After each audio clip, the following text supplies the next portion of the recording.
안녕하세요. 땅땅땅 마담 제이입니다.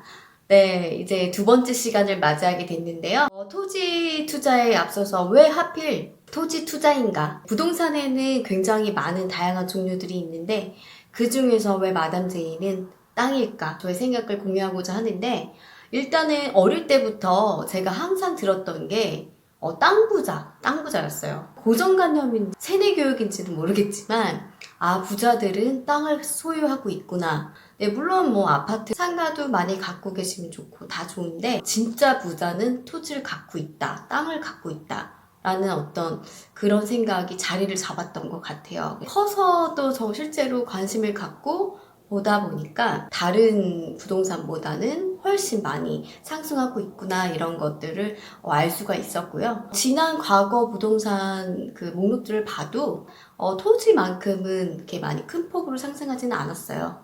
근데 그것도 어떻게 보면 주기라고 볼 수가 있어요. 네, 아파트도 쭉 오르다가 뭐 좀 내려갈 때도 있고 그렇잖아요. 근데 일단은 그래도 지금 투자 가능한 부동산 목록 중에서는 땅이 가장 유력하다. 그 좋은 가능성을 보고 접근하시면 좋을 것 같고, 그 이유는 지난 5년간 볼 때 정부에서 수도권에 한해서 토지보상비가 한 22조 원이 벌써 나갔다고 합니다. 또 올해 2020년만 해도 이제 4조 원 가량이 집행될 예정이라고 보도가 됐는데 우리 대한민국 땅이 굉장히 이제 어쨌든 팔도가 있잖아요. 근데 그 중에서 이제 전국에 골고루 나가기보다는 그 4조 원으로 책정 잡힌 데 중에서 예산 중에서 53% 정도가 수도권이라고 생각하시면 됩니다. 그래서 반 이상이 수도권 토지로 보상이 나갈 예정이다 라고 생각하시면 되고 그래서 토지를 투자한다고 생각하시면 이왕이면 수도권에 있는 토지에 좀 투자하는 게 어떨까. 또 요즘에 2014년부터 시작된 사업인데요. 국제적인 사업이죠. 요즘 우리나라 정부도 많이 관심을 갖고 있는 분야긴 한데 VR, 가상현실, 그리고 AR이라고 있죠. 증강현실이라고 하는데 VR 하면은 VR 카페도 있고 요즘에 또 샌프란시스코, 실리콘밸리에서는 이미 몇 년 전부터 VR 산업에 막대한 자본금이 이제 투자되고 있다라고 제가 알고 있어요. 우리나라도 약간 IT 국가답게 그쪽으로 관심이 쏠리지 않을까. 근데 그러다 보면 이제 배달앱도 요즘에 굉장히 잘 되고 있잖아요. 출퇴근이나 뭐 학교나 이런 것도 좀 영상으로 또 가상현실 이런 게 상용화가 되면 직접 출퇴근을 맨날 하지 않을 수도 있고요. 그리고 맨날 학교를 가지 않을 수도 있단 말이에요. 거기에 따른 또 부동산의 변화가 또 많이 올 것 같고 가장 큰 피해를 보게 될 종목이 뭐냐? 건물입니다. 예, 안 그래도 요즘 공실 많이 나고 있는데 그게 더 가속화가 될 예정이기 때문에 지금 만약에 건물 투자하시겠다고 생각하신 분들은 저는 반대예요. 차라리 그 돈으로 괜찮은 수도권에 있는 토지에 땅에 투자하는 게 바람직하고 그래서 제일 큰 상승폭이 지금 현재 시점으로는 그래서 토지가 아닐까 이런 생각이 들고요. 배달 앱이 정말 많이 인기를 누릴 줄은 정말 상상도 못했는데 그러다 보니까 약간 홈파티 문화를 바뀌는 것 같아요.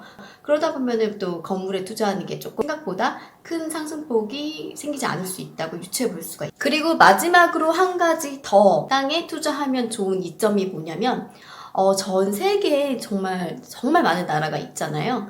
그 중에서 우리나라가 인구 밀도 3위 국가입니다. 네, 1위는 어디일까요? 1위는 방글라데시고요. 2위가 대만, 그리고 3위가 대한민국. 저희가 인구 밀도 3위입니다. 인구 밀도가 어떤 뜻인지 아시죠? 예, 한정적인 어떤 면적, 어떤 공간에 무언가가 빽빽하게 서 있는, 모여 있는 그 밀도를 인구 밀도라고 하는데, 사람의 수기 때문에 이제 한 일정한 국가의 면적에 일정 몇 명의 인구들이 모여 있는 그런 비율을 뜻합니다. 그래서 그걸로 봤을 때 우리나라가 땅이 귀하잖아요. 희소가치에서 굉장히 으뜸인 상품이기 때문에 토지에 투자를 하면 절대로 손해는 안 본다. 이렇게 생각하시고 접근하면 좋을 것 같아요. 부동산에 접근을 할 때 거기에 대한 뭐 세법이나 세율, 뭐 부동산 정책도 굉장히 중요하지만 그것보다도 세계적인 경제 흐름, 정책 그런 것들이 어떻게 향후 10년 뒤에는 어떤 모습이 그려질지 그런 것들을 상상해 보면 거기에 맞춰서 투자를 하면 실패가 없지 않을까 그런 생각이 듭니다. 네, 그럼 다음 시간에는 토지 투자를 할 때 용어들이 있는데 특히 지목이랑 용도라는 게 있습니다. 그 중에서 지목에 대해서 다음 시간에는 좀 알아보도록 할게요. 그럼 다음 시간에 또 뵙도록 할게요. 구독 버튼과 좋아요 버튼 부탁드리겠습니다. 다음에 또 봐요.